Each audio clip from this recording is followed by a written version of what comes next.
Can you all hear? Ah, it sounds much better. Okay, we are almost about ready. So, humble apologies for the delay. We had a few technical delays, and we started late because the room was still busy when we were supposed to be setting up. So my name's Rory. I'm an identity architect at Datacom.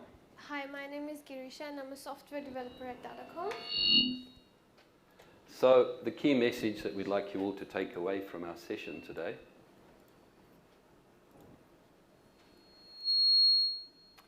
So the things that we're going to talk about, we're going to have a bit of an overview. We're going to talk about the policies in B2C. So policies are the user journeys that you configure for your user when they're going through provisioning and self-service password reset and all the other things. We're going to talk a little bit about OAuth, which is the protocol that Azure B2C uses. We're going to talk a little bit about EasyAuth, which is a nice way of adding authentication without lots of mouse clicks. We're going to talk about the types of users in B2C. We're going to talk about the Graph Explorer, which is a way of having a look at your users in far more detail than you can see from the portal. We're going to tell you where B2C fits in the Microsoft identity stack. And we're going to discuss the pros and the cons of B2C and where it's going. So, what is the use case for B2C? When would you use it? So imagine a basketball store. It's in Auckland. It's doing really well. It's selling lots of basketball stuff, but they sell these figurines, as you can see, but they're not really engaging with their customers. The customers come in, they buy something, and they go out. And what they want to do is get much bigger engagement with their customers. They want to be able to send mail shots to their customers. They want to tell customers about all the whizzy things, give them vouchers, and so on. So what would they need to do in order to move ahead and engage? So first of all, the customers are all external users, right? This is not for the people in the store. This is for the people out there that are basketball fanatics. They want to get those people on board. They're not an IT shop. They don't have a help desk. They don't have servers. So they don't want people phoning them about their passwords. I've forgotten my password. Can you reset my password? They want the whole journey to be done without them being involved. Self-service password reset is key. We need somewhere to store all this information, the users, what they do, what their hobbies are. So we need some kind of a local account. Now, they don't have any infrastructure, so it's got to be somewhere external where they can keep all the user information.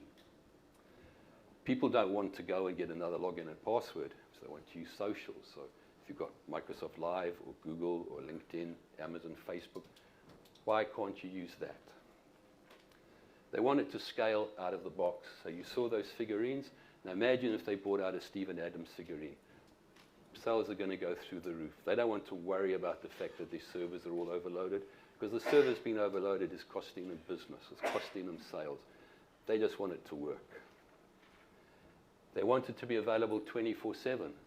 Stephen Adams figurines are going to sell well in New Zealand, but they're also going to sell really well in the States.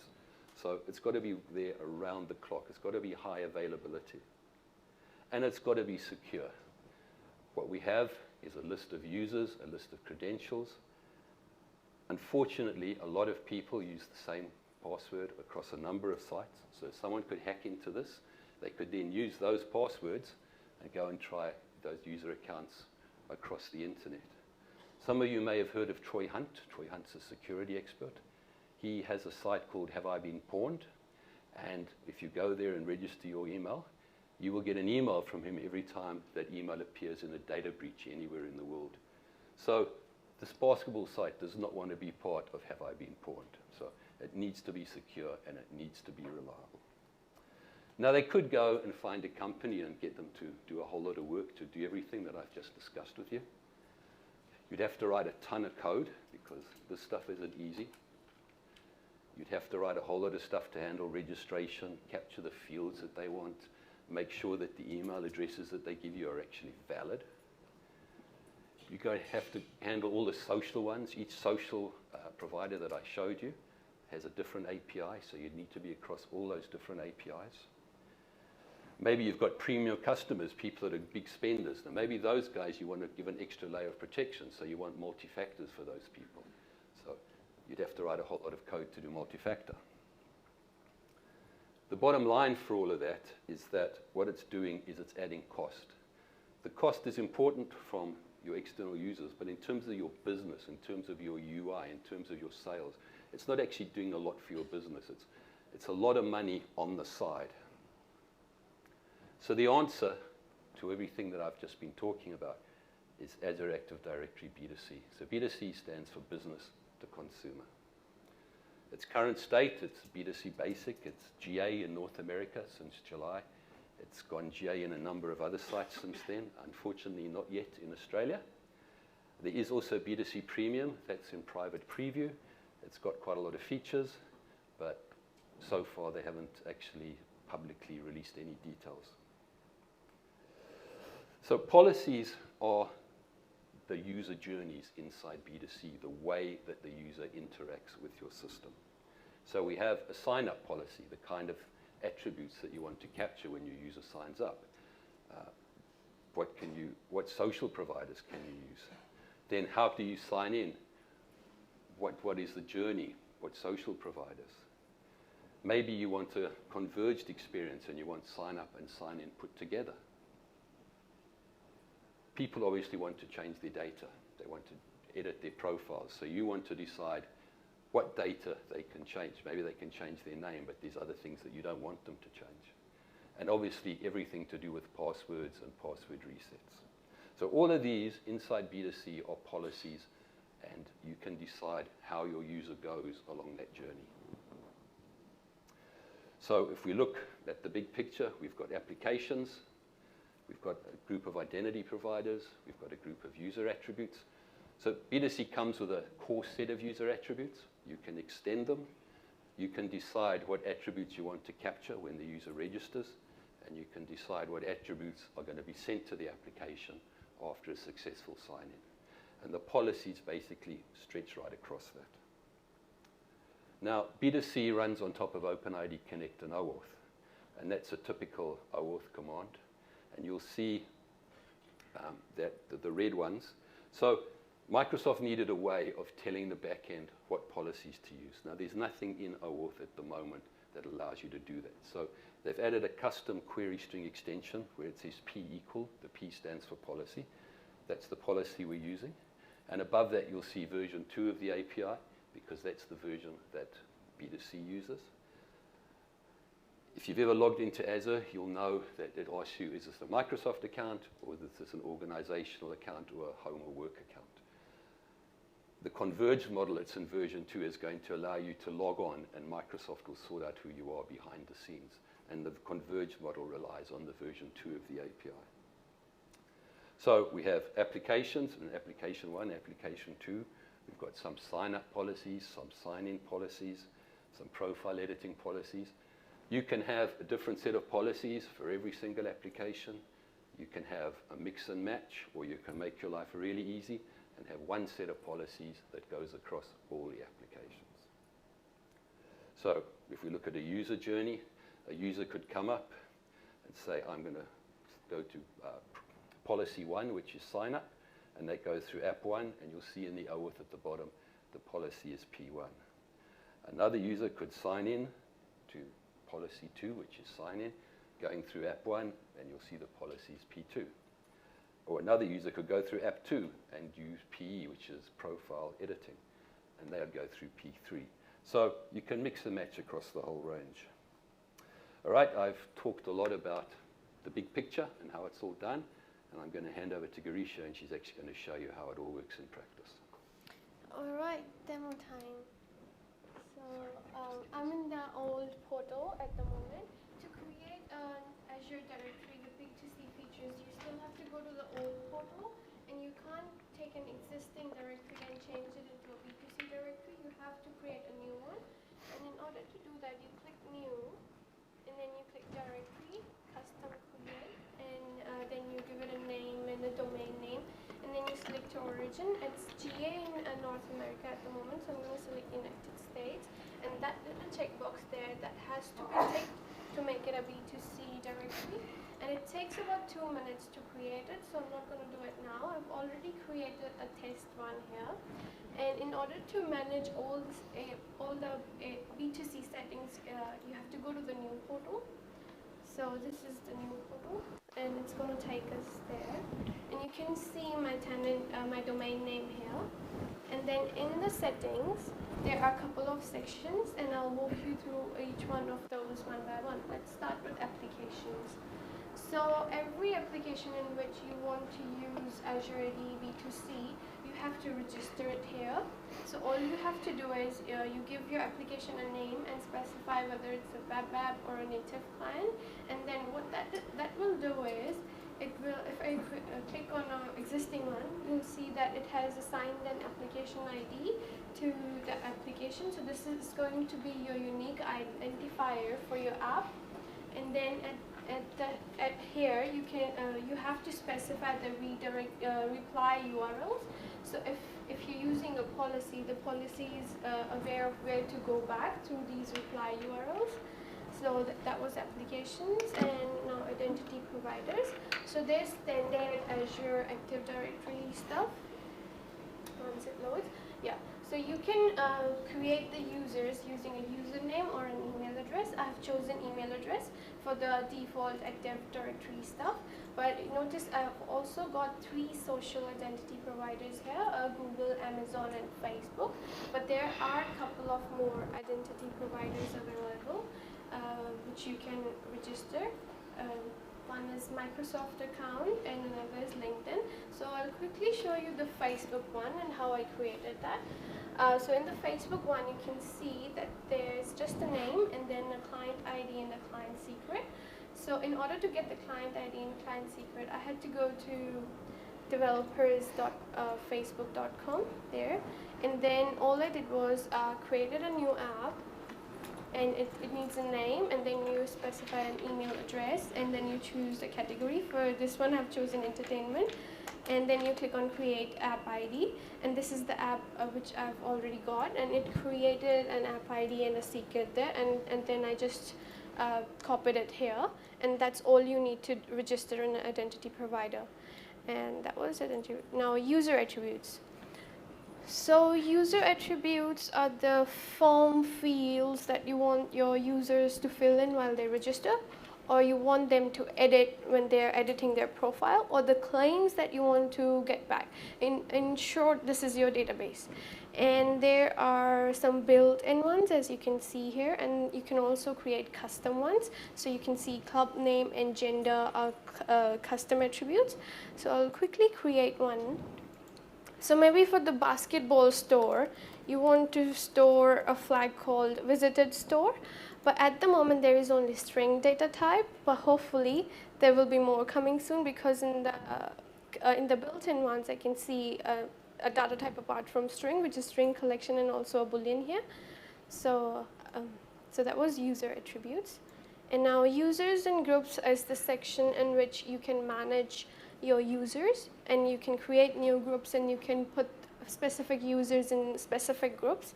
So in here you can there's a nice widget to see who the users signed in.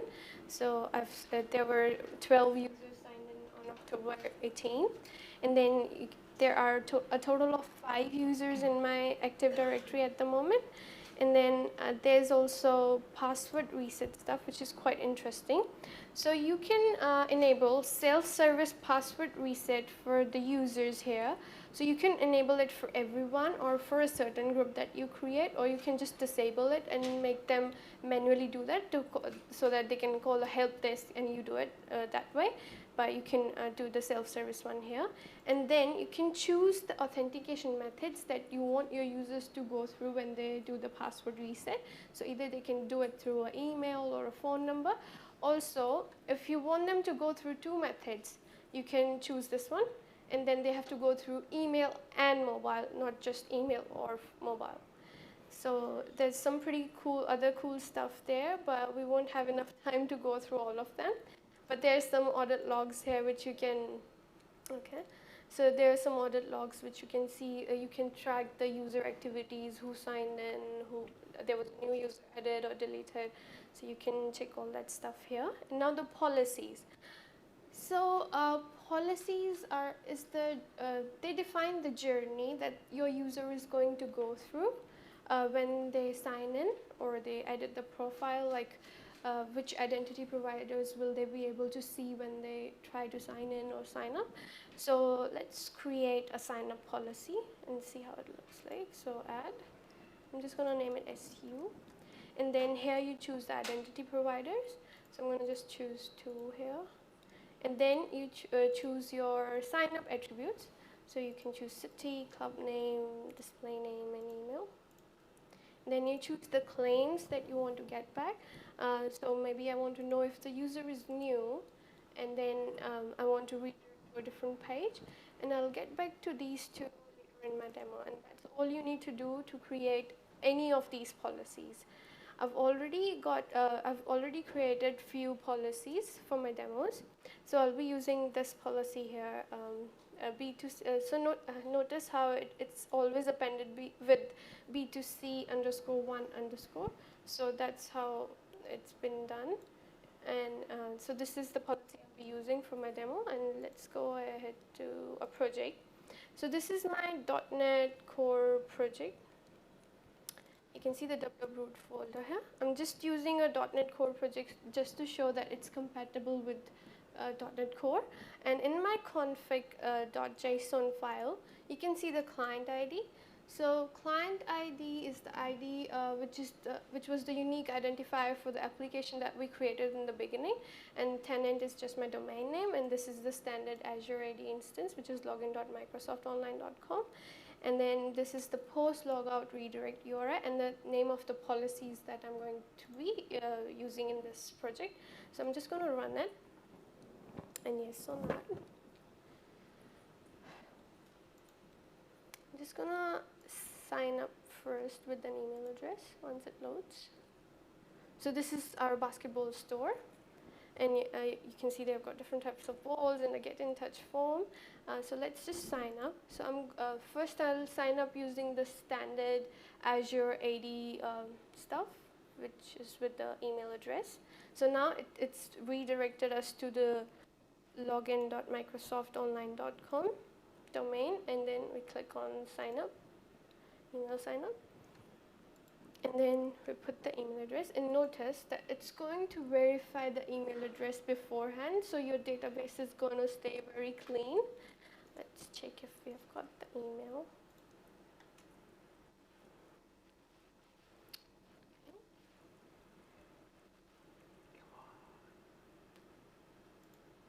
In the meantime, I'll just put the password. And that's the club name, which was the custom attribute. So I'm just going to put ABC and a display name. Hopefully we've got the email now. Yes, we have. And then Control C. Notice that create is grayed out until I verify the email. And verify it. And once it's verified, now I can click the create.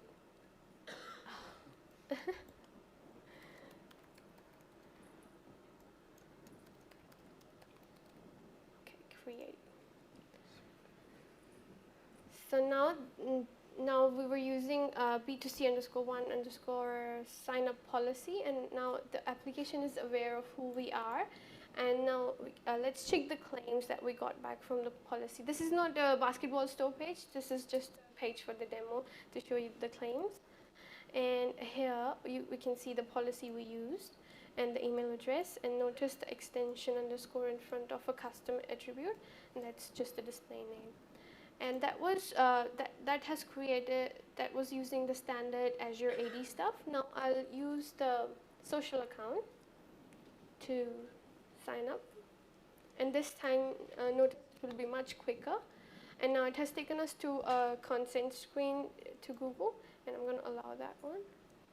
And it has mapped our email address nicely, and it does not need to be verified because it's been verified by Google already. So it's just asking for club name and display name. And this time it was much easier for the user, and there was no password stuff involved in it, so they don't have to remember a separate password. And in the claims, we can see this time we have got an identity provider there, but that is google.com. So in order to do this, I had to write just a few lines of code. So I'm just quickly going to show you those.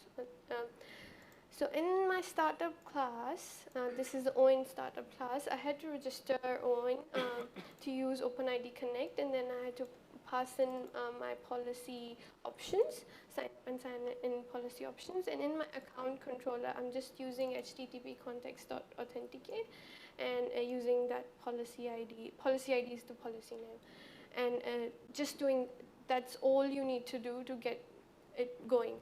But there's a feature in which you don't even have to write a single line of code, and it's called Easy Auth.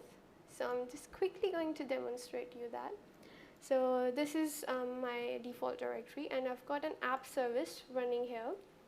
Let's quickly browse to the app service. It's again my basketball store, single page application, and it does not have any authentication at all. You can see there's just home page.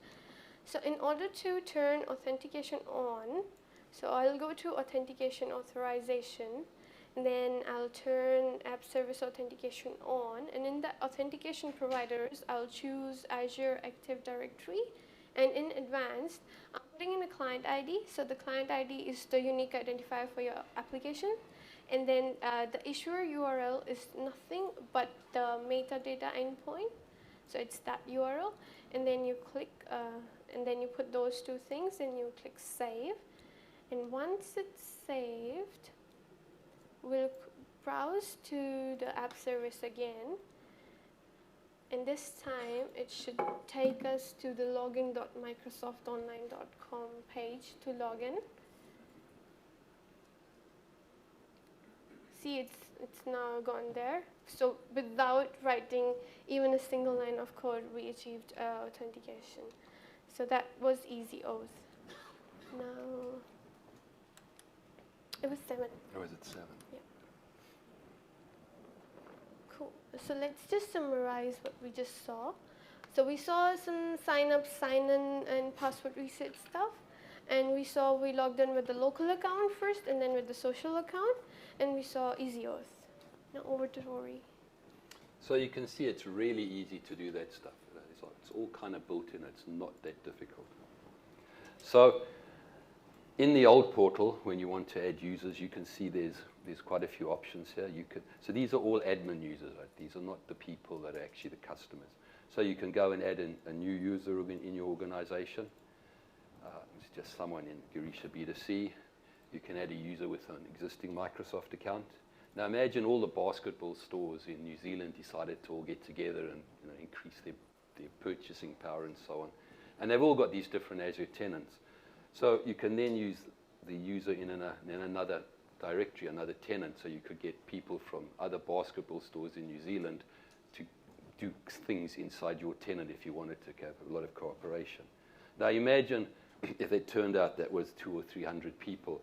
It's a real pain to go and type everything in manually. So the bottom line there, users and partner companies, is actually another part of Azure called Azure B2B, business to business, and that allows you to do this in a far more kind of DevOps automated way. So what happens is you basically set up a spreadsheet which looks like that, which has got the names, the groups, the applications you want them to see, and so on. And then you use that option to import the spreadsheet. And when you do that, each of those people gets an email. And this email basically says, welcome. You click on it, and you can then be an admin user in the tenant. Now, unfortunately, at the moment, sorry? Will there ever be an API? There might well be, yes. I'm not sure off the top of my head. You can't customize this at the moment. It's one of the things on the roadmap, but that's what it looks like at the moment. Okay, so Garisha showed you the users. You can see we've got some admin users, some Facebook users, some Gmail users, some Hotmail users. That's how they look in the portal, but that's not how they look if you go and look in Azure Active Directory. So if you go and look in the actual directory, you'll see we've got an admin, we've got a CPIM. So CPIM is someone that's come from Facebook. There's a Hotmail. You see that's a Gmail account, so it's Gmail and then an ext, and then an onmicrosoft.com, and then there's just the standard one. So unfortunately, there's no documentation on this kind of stuff and what they mean, and you can't really see the full user detail. If you want to set up user roles, all the people that come in through the things that Garisha showed you are users. You can also set up global and limited administrators if you're setting up your people. So if you want to dig deeper into what's in Azure, you can see it's a little bit confusing where the names don't match. There's a really nice tool called Graph Explorer. All the links for this are at the end of the presentation.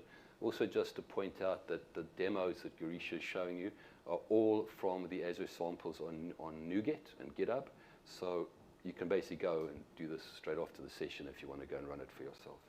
So I'm going to hand over to Garisha, and she's going to show you a neat little tool to get into Azure.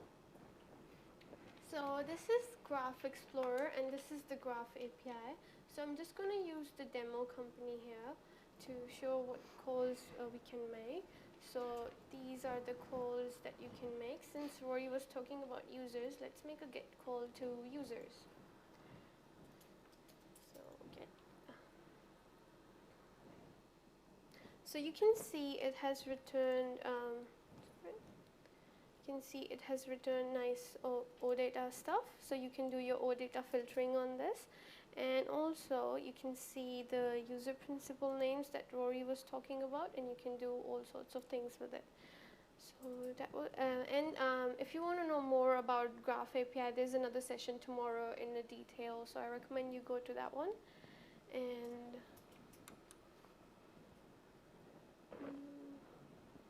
now I'm going to demonstrate you personalization and multi-factor authentication. So I'm just going back to my portal, and for this demo I'll be using unified sign-in and sign-up policy. So I'll just quickly go there, and once it loads, edit. And in here, you can see there is token session and single sign-on configuration. So, so the access tokens, which are stored in the browser and stuff, you can specify the lifetime for that in here, and you can specify the lifetime for refresh token, and you can set the refresh token to be a sliding window, which means if only the user has been inactive for those days, then only it will expire, or you can also set it to never expire. It's completely on you how you want it. And also at the end here, there's single sign-on stuff. At the moment, I've enabled single sign-on for my whole tenant, which is for my domain, but you can also change it to be enabled for certain applications or just certain policies, or you can even disable it. And in my sign-up attributes, I want to add another sign-up attribute here, which is gender, which is a custom one, and you can see this data type is string. So I'm going to add it and save that. And then I'll go to page UI customization, and in here you can see there are 4 pages. So the first page is where you select your identity provider, and the second local sign-up page, and then the social sign-up page, and then the error page. So I'm going to customize things on my local sign-up page at the moment. So you can see gender is a text box at the moment, but this is not what we want. So you can change it in here. So maybe we want it to be a drop-down, and then you can specify that you want it to be a male, and in the database you want to store M for that, and then you want a female, and then you want to store F for that in the database. You click OK, OK, again OK, and then you click Save.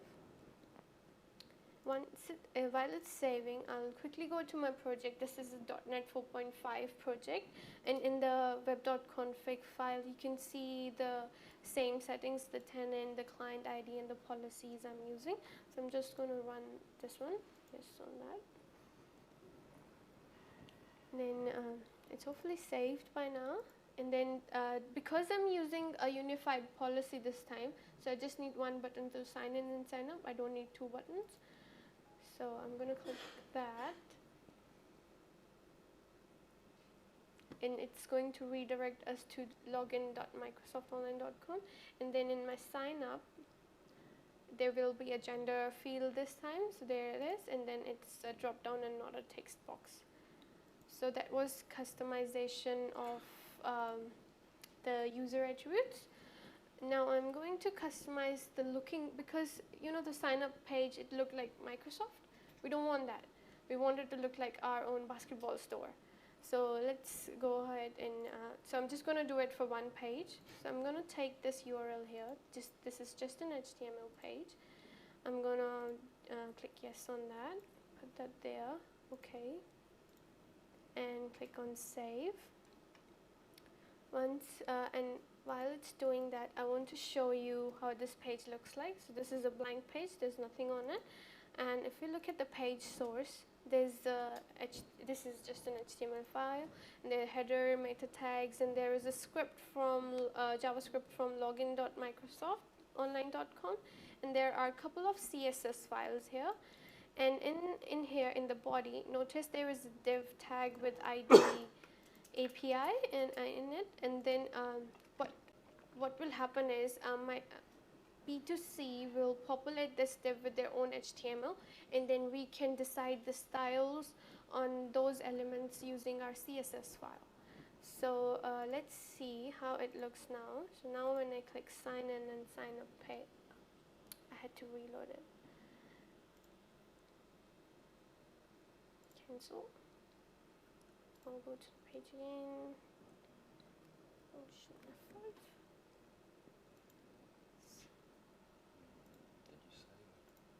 Yes. Okay. We can also run it from here. Yeah. So now it looks like a basketball store sign up page. So it's not looking like Microsoft anymore. And now that was personalization of the page, and now multi-factor authentication. That page, does this need to be on blob storage or accessible? Yes, that at the moment it's on blob storage. As you can see, this is my blob storage, and it has to be on HTTPS server to avoid man-in-the-middle attacks. But you can host it anywhere unless it's on HTTPS, and there's another thing that has to be enabled, which I will talk about in a bit. Yeah. And now I'll show you multi-factor authentication. So in my policy here, in the edit, to turn multi-factor authentication for a policy, you just go to the plate, turn it on, and you just save it. That's all you have to do. And in audit, once it's saved, and to demonstrate this, I'm just going to go to my incognito window, because it just doesn't sometimes work in the same window. And I've already signed up using my Facebook account, and I've got my phone number registered against that account. So it's going to ask me to send a code to that phone number. Did not. This doesn't work. Okay, let's try the run now again.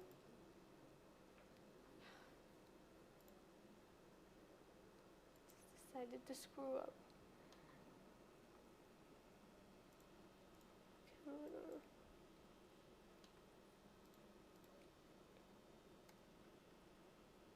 Sign out.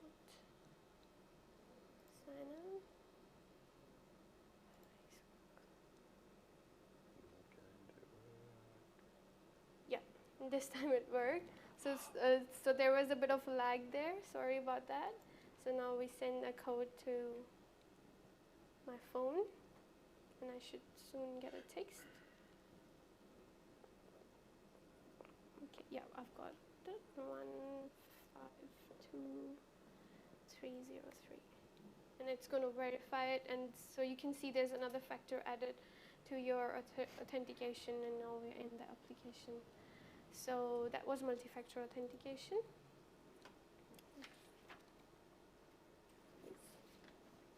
And let's just summarize what we saw. So we saw seamless user experience. We used an HTML file to customize, and then we used some HTML CSS on it. And at the moment, you cannot have a custom JavaScript in it because of security reasons. And the first thing was HTTPS. It should be on HTTPS server. And second thing is it should be course enabled, which is a W3C standard. We need it because the browsers don't allow resource sharing between different domains. So for instance, there is a file on domain A and domain B wants to access it. The browser will not allow it. So we have to enable W3C standard course, which is called cross origin resource sharing, in order to do that. And to do that, in my blob storage, I had to run this bit of code on my HTML file. So I've enabled my course for get calls only here, but you can do it for put and post as well. And you can, at the moment, I've allowed all the domains to access my files, but in the allow origins, you can specify only login.microsoftonline.com so that only they can get it, but it's just an HTML, so I just did it for everyone. And over to Rory. So a lot of people ask me where B2C fits in with the Microsoft Identity Stack. And as you saw, it basically only supports OpenID Connect and OAuth at the moment. So how could we extend it? So imagine you've got an external user. They could have a software as a service application. They could have an internal application. The problem is these applications use WSFed or SAML. They don't use OpenID Connect or OAuth. So what we can do is we can get a product like Identity Server. Identity Server is a .NET IDP, identity provider. It's developed by two MVPs, Dominic Bauer and Brock Allen. It's an excellent product. It's used by a lot of people. In fact, it's such a good product that Microsoft have taken this product and put it in .NET Core. So when you do OAuth and OpenID Connect in .NET Core, you're using this product. It's open source, so you can extend it, and there's a lot of documentation around it. It's done by a company called ThinkTexture. Just Google ThinkTexture Identity Server, and you'll find it. We use Identity Server 3. Identity Server 4 is in beta, and that one is actually built on .NET Core, so it not only runs on Microsoft, it runs on Linux as well. So using that, you could come in with WSFed and SAML, or OpenID Connect if you wanted, to Identity Server. You could then extend the code, the OAuth, like I showed you in that slide, and go up to B2C. So by putting a bridge like that in the middle, basically you can take any product that you've got that you want to expose to external users, and it will work. Now that all looks, and of course you could just have the people going straight to B2C, just like Garisha was showing you. Now that all sounds like really good stuff in theory. There's actually a really good blog post, the link's at the end, where this guy took a SharePoint application. He goes WSFed with SAML 1.1 tokens, which is what SharePoint supports. He goes to Identity Server. He then extends the OpenID like we discussed, and he goes to Azure. So he's taken a SharePoint application on premises, and he's taken all the functionality that Garisha showed you for external users and just bolted it together, and it took him about a day. It's a really good blog post. It is in the resources at the end, and you can go through it step by step if that's something that you want to do. Now, for those of you who play around with ADFS, ADFS 3, which is 2012 or 2 and below, has very, very limited OpenID Connect and OAuth support. So ADFS 4, Server 2016, which has just come out, has a full stack. It has the OpenID Connect, and it has all the OAuth profiles.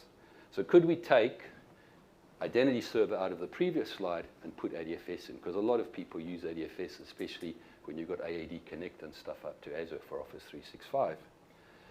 So first of all, ADFS only has OpenID Connect and OAuth downstream. It doesn't have any upstream support at the moment, so that's a problem. The other problem is that ADFS is a black box, right? You can't get into it. There's no way you can customize it. There's no way you can get into the code base. And that makes a lot of sense because it's a security product.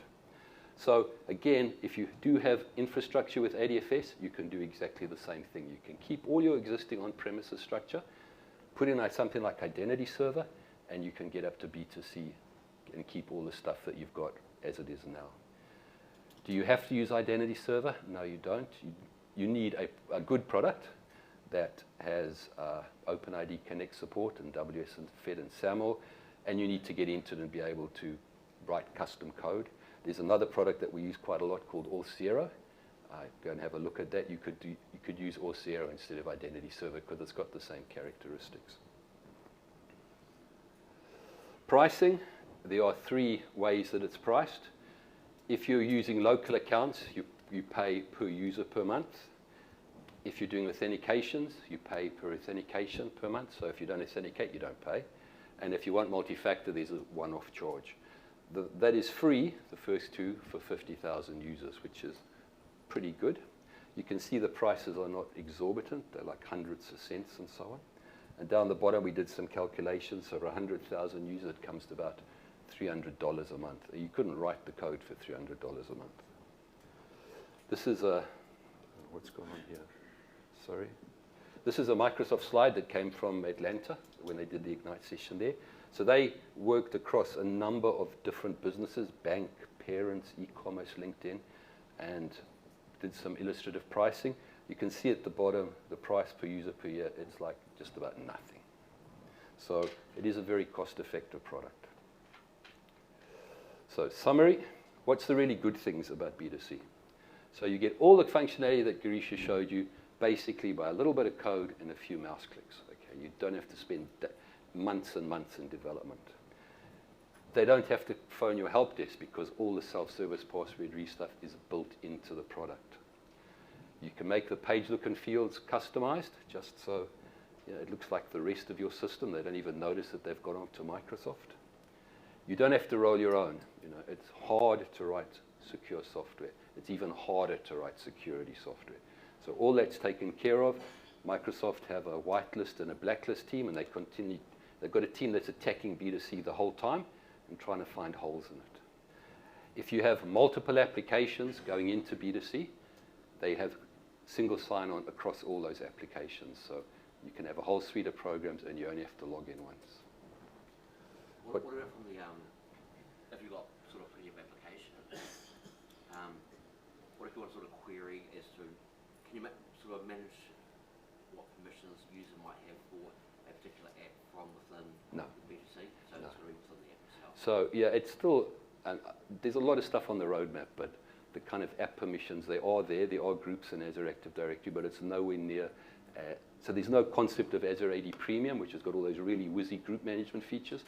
That's not there. There is groups and there is roles and stuff, but it's not as mature as your premium product. So you can access the group information from the claims? Yeah, absolutely. Yeah. So it's got the basic stuff. If you kind of remember where Azure AD was about a year ago, that's kind of where B2C is. At the moment, they're kind of different tenants, but they are going to merge. Right, what are the bad things? Okay, as we discussed, there's no WSFed and SAML. The number one request that Microsoft have got is we want SAML support. We want to hook our software as a service applications in. So Microsoft, the new Microsoft, everything's driven from user voice. So if you want some changes in B2C, you go to user voice, you vote up the change, and that's what they decide to use as their roadmap. It's not Microsoft anymore. It's you guys telling Microsoft what you want. There's no software as a service integration unless you're using OpenID Connect. It's not a normal tenant. There's a whole lot of stuff you can't use. There's no concept of Azure AD Connect going up into B2C. There's nothing to take an on-premise AD into B2C. And you can't add other social providers.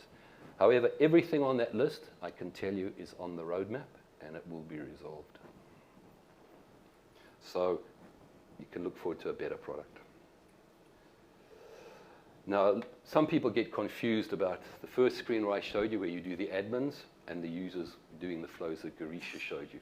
So a really simple way to remember this is that you can add users for admin, but the only people who can sign in to B2C are the people who signed up into B2C. So admins can't sign up into B2C like Garisha showed you. That's a really easy way for you to remember which people can actually use it. The poster child for B2C is Real Madrid. Real Madrid have worked with Microsoft, and they had a private preview, and they have 450 million people on their database inside B2C, inside Azure.